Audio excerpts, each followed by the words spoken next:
My self GK गौरव। इस chapter के first part में हम लोग बायनोमियल नोमेनक्लेचर तक डिस्कस कर चुके थे।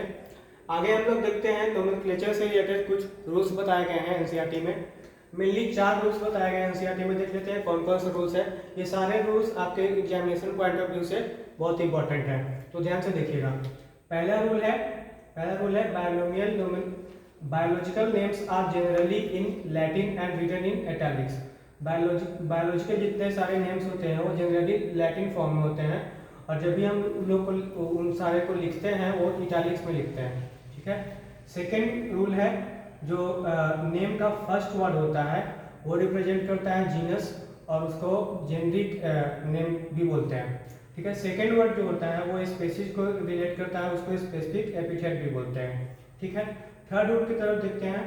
थर्ड रूल बोलता है जब भी हम लोग नेम को लिखते हैं, जब भी हम लोग हैंड रिटन मतलब हाथ से लिखते हैं तो उसको सेपरेटली अंडरलाइन कर देते हैं, और जब कभी भी हम लोग उसको प्रिंट करते हैं तो वो इटैलिक्स में हम लोग प्रिंट करते हैं, इसलिए यहाँ पे लाइन लिखा हुआ है प्रिंटेड इन इटैलिक्स।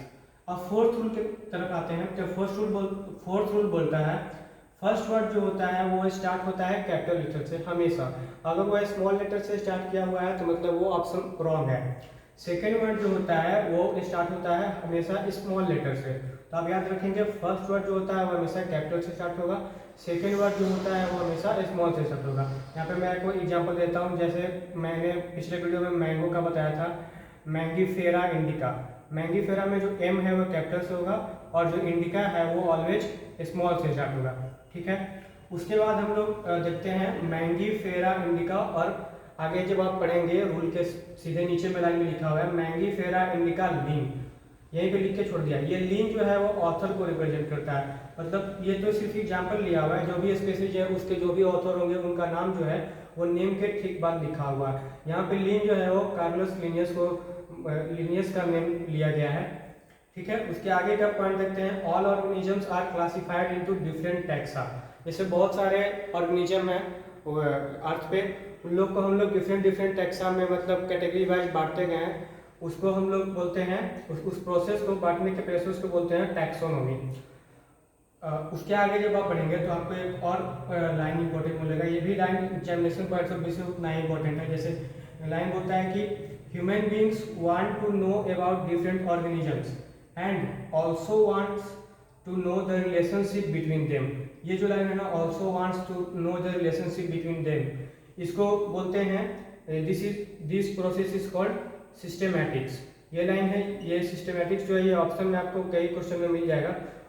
कुछ क्वेश्चन जो है मैं पार्ट 3 में केवल क्वेश्चन ही डिस्कस करूंगा, तो मैं वहां पे भी इसको डिस्कस कर दूंगा। ठीक है। यहाँ पे मैं उतना ज़्यादा क्वेश्चन पे ध्यान नहीं दे रहा हूँ, इसीलिए आगे हम लोग देखते हैं। आगे डिस्कस किया गया है टैक्सोनॉमिक कैटेगरीज। टैक्सोनॉमिक कैटेगरी में आगे भी मैं यहाँ पे डिस्कस करूंगा, फिगर में आपको देख के समझाया गया है।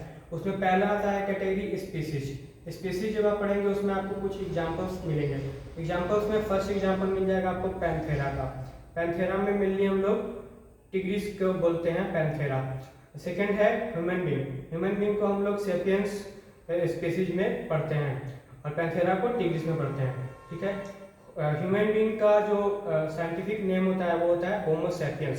सैपियंस जो है इसके स्पेसीज को बता रहा है, और होमो जो है वो साइंटिफिक नेम है ह्यूमन का। ठीक है। अब सेकंड देखते हैं। सेकंड है जीनस। जीनस के आप पढ़ेंगे तो उसमें भी कुछ एग्जांपल दिए हुए हैं। जैसे फर्स्ट एग्जांपल है सोलेनम। सोलेनम में आता है potato plus brinjal both. Potato और ब्रिंजल दोनों अलग अलग स्पीसीज के हैं, लेकिन उन लोग का जो जीनस होता है वो सेम होता है, इसलिए वो एक ही में दिया गया है जीन में। सेकंड आते हैं पैंथेरा। पैंथेरा में हम लोग 3 पढ़ते हैं, लायन, टाइगर और लियोपार्ड। लायन को हम लोग लायन का जो जीनस होता है उसको बोलते हैं पैंथेरा लियो। ठीक है। उसी तरह टाइगर का है पैंथेरा टिग्रिस, और लियोपार्ड का है पैंथेरा पार्डस। ठीक है। अब थर्ड हम लोग देखते हैं फेलिस। फेलिस मेनली इसमें इंक्लूड्स होते हैं कैट्स। ठीक है। अब आगे आते हैं थर्ड आता है फैमिली। फैमिली अगर आपको पता करना है, फैमिली के लिए एक ट्रिक होता है, जिस नेम के लास्ट में अगर आपको ए ही लगा हुआ है ना तो आप डायरेक्टली समझ सकते हैं कि ये फैमिली के बारे में बताया गया है पर्टिकुलर स्पीसीज का।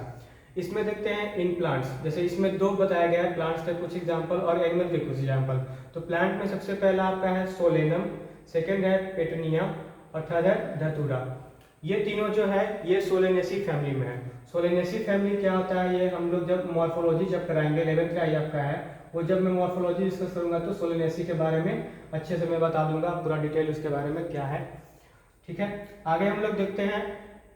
ये जो 3 एग्जाम्पल्स प्लांट्स पे दिए गए हैं, इसके लिए मैं ट्रिक बता देता हूँ आपको कैसे आप याद रखेंगे। इसके लिए है जैसे सोडा पी, सोडा हम लोग जैसे पीते हैं तो आप उससे भी रिलेट कर सकते हैं कि सोडा पी। सो हो गया सोलेनम के लिए, डा हो गया धतूरा के लिए, और पी हो गया पेटूनिया के लिए। ठीक है, ऐसे ट्रिक्स आप अपने से ही बना सकते हैं, कोई जरूरी नहीं है कि जो मैंने बताया अपने से बनाएंगे तो आपको एग्जाम में रिकॉल करना ज़्यादा आसान होगा, अगर नहीं तो फिर आप इसको भी याद कर सकते हैं, यह भी आसानी है। इन एनिमल्स, एनिमल्स में देखते हैं फेलिस, ऊपर भी हम लोग देखे जीनस में फेलिस मतलब कैट्स। कैट्स का जो फैमिली होता है उसको हम लोग बोलते हैं फेलिडी। ये देखिए यही लगा हुआ है इसमें भी। और नीचे देखते हैं डॉग्स, डॉग्स के लिए हम लोग बोलते हैं कैनिडी। कैनिडी इसमें भी लास्ट में यही, मतलब यही जहाँ पे लगा हुआ है ना वो फैमिली को डिनोट करता है। ठीक है, ये आप लोग याद रखिएगा, ये आसानी हो जाएगी मतलब क्वेश्चन ऑप्शन लगाने में आपको। ठीक है, अब आगे चलते हैं। तो आगे एनसीईआरटी में एक फिगर 1.1 में दिया हुआ है, वो एक फिगर दिया हुआ है। फिगर तो बहुत ज़्यादा ही इंपॉर्टेंट है क्योंकि उससे क्वेश्चन बहुत ज़्यादा ट्विस्ट भी होता है, और अगर इस चैप्टर से क्वेश्चन आ रहा है ना तो इससे बनने के 80% चांस होते हैं इस फिगर से। फिगर में क्या है वो हम लोग देखते हैं। फिगर में है, फिगर में बताया गया है किंगडम है, फाइलम है, क्लास है, ऑर्डर है, फैमिली है, जीनस है और लास्ट में स्पीसीज है। इसको आप लोग शॉर्ट में याद कर सकते हैं KPC ऑफ GS, ऐसे भी कर सकते हैं। ये मेरा ट्रिक है, आप अपना भी बना सकते हैं जैसे आपको याद करने में आसानी हो। ठीक है, इसमें हम लोग देखते हैं कि जब आप स्पीसीज से ऊपर की तरफ आएंगे, आप एनसीईआरटी में देखेंगे कि एरो जो है ऊपर की तरफ, स्पीसीज से एरो ऊपर की तरफ बना गया, इसलिए मैं समझा दे रहा हूँ ताकि एकदम स्ट्रेट फॉरवर्ड क्वेश्चन है तो आप लोग आसानी से सॉल्व कर सकते हैं, आपको कंफ्यूजन नहीं होगी। जैसे जब आप स्पीसीज से किंगडम की तरफ बढ़ेंगे ना तो उसमें 2 कंडीशन होता है जिसमें डिक्रीज होता है। कौन कौन सा वो देखिए, पहला होता है कॉमन कैरेक्टर, दूसरा होता है सिमिलरिटी। मतलब कॉमन कैरेक्टर जो है जब आप स्पीसीज से किंगडम की तरफ बढ़ेंगे तो कॉमन कैरेक्टर डिक्रीज होगा।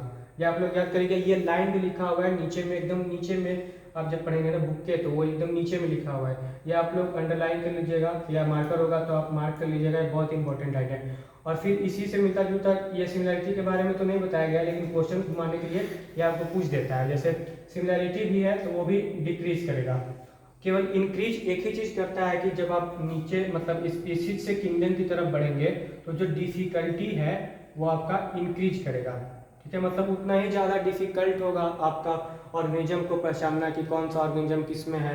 जैसे स्पीसीज में तो स्पीसीज में बहुत सारे ऑर्गेनिज्म होते हैं, उसमें आप इजीली आप कॉमन कैरेक्टर मिला सकते हैं कि किस ऑर्गेनिज्म का क्या कैरेक्टर है। जैसे जैसे आप ऊपर आएंगे जीनस में आएंगे थोड़ा कम होगा, फैमिली में आएंगे थोड़ा कम होगा, और किंगडम में आते आते बहुत ही कम हो जाता है। जैसे आप देखें कि इसको मैं एक एग्जांपल से बता रहा हूँ, जैसे एक बड़ा हॉल है उसमें 500 पीपल बैठे हुए हैं तो उसमें आपको बहुत आसानी होती है कि इसमें आप बहुत सारे पीपल का कॉमन कैरेक्टर आप उसमें मैच कर सकते हैं। लेकिन वही एक अगर छोटा रूम है उसमें 5 ही पीपल बैठे हुए हैं तो उसमें कॉमन कैरेक्टर फाइंड करना उतना ही टफ हो जाता है। इसीलिए बोला गया है कि जब आप स्पीसीज से किंगडम की तरफ आएंगे ना तो कॉमन कैरेक्टर जो है वो डिक्रीज करेगा और सिमिलरिटी भी डिक्रीज करेगी, क्योंकि सिमिलरिटी बहुत कम मिलेगा जैसे जैसे हम लोग ऊपर आएंगे, और डिफिकल्टी केवल इंक्रीज करता है। तो आप लोग याद करेंगे ये तो कॉमन कैरेक्टर तो आपको याद करना ही है, ये भी आप लोग याद रखिएगा क्योंकि क्वेश्चन अगर ऑप्शन में देता है तो ऑप्शन में ये दोनों चीज जरूर मिलेगा आपको अगर आप क्वेश्चन लगाएंगे। ये था कुछ और टॉपिक्स, इसके आगे एक पार्ट मैं और लूंगा इसको, इस चैप्टर को खत्म करने के लिए। इसके आगे एक टेबल बना हुआ है, वो टेबल भी इंपॉर्टेंट है, वो मैं आपको इसलिए समझा दूंगा नेक्स्ट वीडियो में। इस वीडियो में बस इतना ही, मिलते हैं नेक्स्ट वीडियो में। Thanks for watching.